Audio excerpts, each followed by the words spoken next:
श्री गणेशाय नमः। ओम नमो भगवते वासुदेवाय। 16वां अध्याय कार्तिक महत्व का।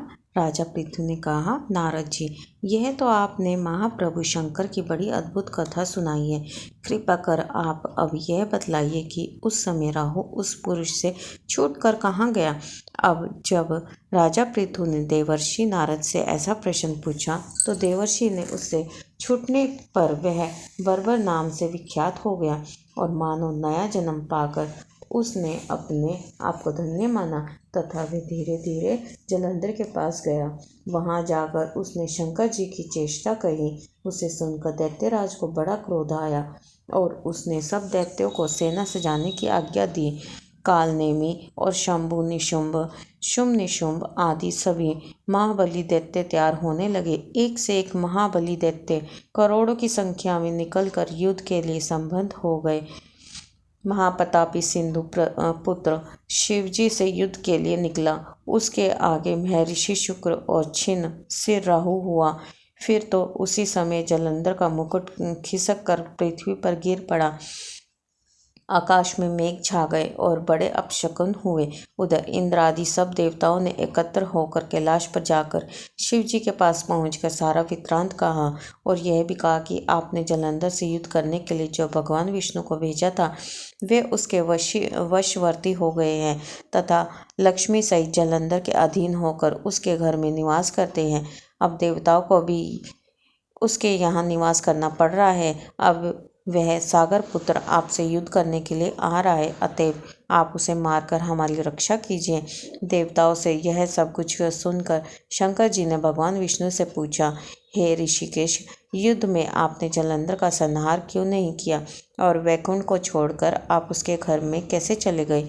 यह सुनकर भगवान विष्णु ने हाथ जोड़कर नम्रतापूर्वक शंकर जी से कहा, उसे आपका अंशिवा लक्ष्मी जी का भाई होने के कारण नहीं मारा है।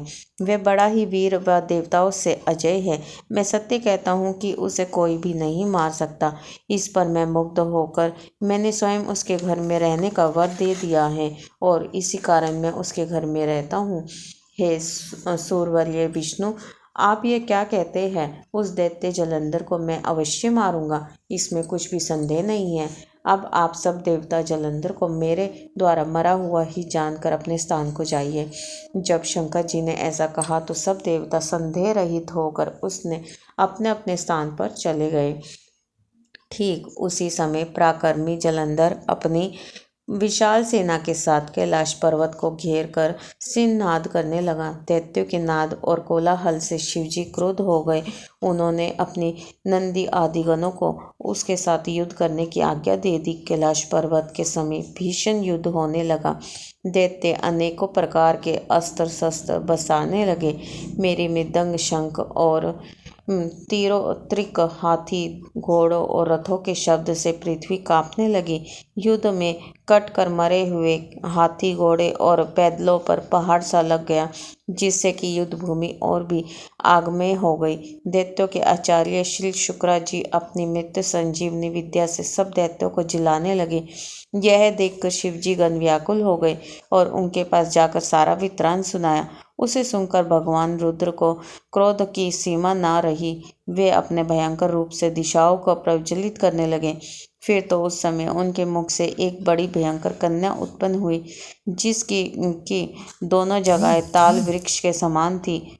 वह युद्ध भूमि में जाकर सब असुरों का चर्वण करने लगी। तब युद्ध भूमि में इस प्रकार विचरते हुए वह शुक्र जी के समीप पहुंची और उन्हें शीघ्र ही अपने उदर में विलुप्त कर लिया। फिर स्वयं भी अंतर्ध्यान हो गई।